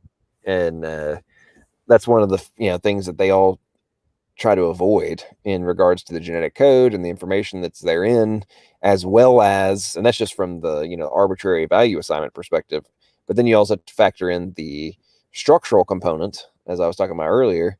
So we've got all of these different factors that make the strict materialist argument a non-starter when you actually look at it from the big picture and like, oh, here's all these different variables. Semantic meaning is applied, computation is applied, translation is applied. Yeah, I don't see how this could possibly have happened unless you knew what the desired outcome was. Just like the guys who created that sign I was talking about knew that me driving down the road looking at it, I would know exactly what it meant, even though they didn't have to put all of the the totality of the information. They didn't have to display it because they knew I would be able to interpret it. And it's if I saw a sign there with three houses from 300 from the 300s, if I was driving past, I saw that, I'd know exactly what it was. But if I'd never been taught that, then how would I know? So how would the genetics in the system? It takes you have to learn things previously. So how would genetics do that? There's parts of the genetics that rely on each other, and they work in combination with each other, and sometimes these things work in combination with each other years down the track. So how did that evolve? Yep. Yeah, it's a the dynamics of it become what I mean by years down the track, I mean years later on in your life. Oh no, I know, that's what I'm saying. It's mind bending when you really start to contemplate it, and that's before you, for the audience. And that's before you even start to factor in the epigenetic components that are also modifying things for down the road. Okay, cool. We've got the genetic, the baseline genetic code piece, and then hey, let's also toss in epigenetic markers. They're going to modify it in real time, but also to account for future variables. I mean, it'd be pretty stupid for God not to put in epigenetics, wouldn't it? I mean, if we didn't have the epigenetic markers, the speciation or the being able to adapt, all life on Earth would be wiped out in no time. Yeah, I mean, absolutely. I mean, it's interesting. They talk about the, and Jessica kind of mentioned this about what is the habitable zone for humans, right? I'm like, well, let's think about this. I mean, we have very narrow. Well, yes and no, right? So what is our greatest component that enables adaptability? It's our brains, right? So yes, physically we have a relatively narrow. Just being sad and depressed will switch on good genes and switch on bad genes and switch off good genes. Yep. So the old saying, stress causes cancer. True. Yeah, no, that's a very good point. It really is interesting I've read some books on that whole subject of and this is one of the things I find well, it's interesting that the atheists don't really like to contemplate this too much. Of how can thoughts have, if thoughts are nothing but chemical reactions, how are thoughts directly altering genetic function? And how can changing your thought alter, like modify the outcome if there is nothing external to it, And when you think about the effect of the mind on the body, is, to me, that is a huge indicator of the duality that we're able to consciously alter the material. And yeah, there's a lot to be said for thinking positive. Yes. Yeah. Yes. And that's why Christians, I think you'll notice that Christians are generally more healthy. I mean, well, that's what I've noticed. I don't know about other people. When I was growing up, the kids that were Christians grew up to be, they didn't get into the drugs and the alcohol and the partying and the sleeping around and so they were generally more healthy. And it just stands to reason. I mean, you live longer, you're healthier, you're happier. We know that genes switch on, sadness and depression, and it can switch on switch on bad genes and switch off good ones. We know all this stuff. So, yeah. Anyway. Yeah. It's amazing. But Jason, I'm gonna need to call it a wrap, man. I gotta get up at. You're tired, man. I can hear it in your voice. Yeah, you're falling asleep on your feet. I think everybody's tired. I think Stand Up for Truth's fallen asleep. I think Matt's fallen asleep. I think everybody has. Yeah, it's about to be 1 o'clock my time. I've been up since 6:30, and I'm getting up at 6:30 again tomorrow morning. Oh so no, man, go to bed. All right. Yeah, it's time to wow. Time to pass up. But I enjoy this kind of stuff, so it's fun. But yeah, it's only 15:50 here. 15:54. Oh, 3:54 p.m. I remember the so I grew up on a military base. I understand military time. It's the it's the easiest. It's easier because I only use it because it's easier, because when you set your alarm, you cannot, sometimes if you've got AM, PM, you'll make a mistake and set your alarm wrong. Well, you can't set your alarm wrong with the, with the 24-hour time. Impossible. Well, with military, you can't exactly sleep in. If you don't know what time that combat or that battalion's rolling out, you'll be in prison, man. Yeah, you're not there. You're in deep doo-doo, or if it's wartime, you might be dead. That's executed. Well, if it was just an accident, you wouldn't be, but if it was outright, AWOL, then yeah. Totally different dynamic. It's man, it was great talking with you tonight, man. Get to bed, because if you don't get to bed, it will. You just, because this is what happens with me is I keep things going. I keep talking and talking and talking. It'll be like 2 hours later, and you'll be all right. See you, man. Good night. Hey, you too, man. Later. I'm one of those people. Thanks for watching, everybody. Brother. Thanks for watching, everybody. Thanks for the super chats. Y'all have a great night, and keep looking for the truth. Don't buy into the malarkey that gets spewed, and keep always searching for, as I like to say, things that are logical, plausible, and probable. Have a great night, folks. Believe on the Lord Jesus Christ in your own house, and you will be saved. Oh, and your house will be saved, or something like that. I can't remember. Believe on the Lord Jesus Christ, and you'll be saved. It's as simple as that. Believe in the death and the resurrection and the virgin birth, and you're all good. All right. Good night, y'all. Not in that order. Good night. See ya.